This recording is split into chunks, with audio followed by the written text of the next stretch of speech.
Trigonometry, Chapter 4, Graphs of the Circular Functions, Section 1, Graphs of the Sine and Cosine Functions, Video 3, an interactive connection between the unit circle and the sine curve.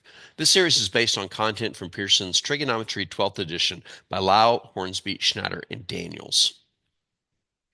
In the previous video, we learned about the graph of the sine function, f of x equals sine of x. The key characteristics of one cycle over the interval 0 to 2 pi are as follows. Number one, the period is 2 pi. It takes a distance of 2 pi for the graph to start repeating itself. Number two, the midline is y equals 0, the x-axis. Number three, the amplitude is 1, the distance from the midline to the high or low point, or half the distance between the lowest y and the highest y. And four, starting at x equals 0, the points of the quarter periods, every pi over 2, are middle, high, middle, low, middle. In this video, we study a connection between the unit circle and the graph of the sine function. Well, we've already have because we analyzed the unit circle and extracted information to create the ordered pairs on this graph to create the graph of the sine function. What I'm thinking about is a little bit more interactive, and we'll see it here in just a second. The remainder of this video is a conversation that takes place outside of PowerPoint in Desmos, so there will not be a now you try at the end of this. So let's go to the thing that I have set up in Desmos. Now what you see here is a unit circle. Now it's not centered at the origin. I did that because I wanted to separate it from where the graph of sine will actually be. The center of the circle is actually at negative 2, 0, but it still has a radius of 1. You can tell because the coordinates of this point are currently negative 1, 0, whereas the center is negative 2, 0. Let me show you what's going to happen, and then we'll go back and talk about it. I'm going to animate this so that this radius rotates around the unit circle, and as it does, we're going to sketch out the graph of sine. We go around, the graph hits the middle, bottom, and then back to 2 pi. So what's going on here?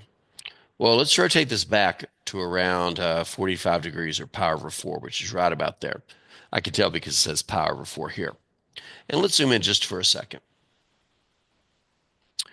When you rotate around the unit circle, and you're looking at this in terms of the sine function, the input of the sine function is this arc length, or equivalently this angle in radian measure since it's a unit circle. Recall that if your radius is 1, the angle measure of the central angle has the same numerical value as the arc length on the circle.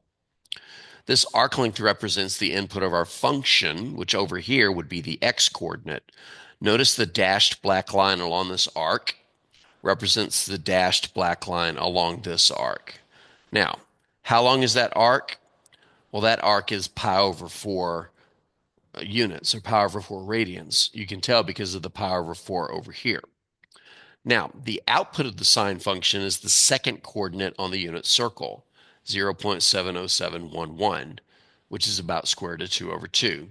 And if you'll notice, the y-coordinate over here matches that one. So as we rotate, what's happening is that the x-coordinate on the sine graph correlates to this arc length. Let's take it up to 90 degrees.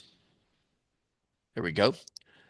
The x-coordinate on the sine graph correlates to the arc length, whereas the y-coordinate on the sine graph correlates to the y-coordinate on the unit circle. And so as we rotate around, the point on the circle has the same height as the point on the sine graph.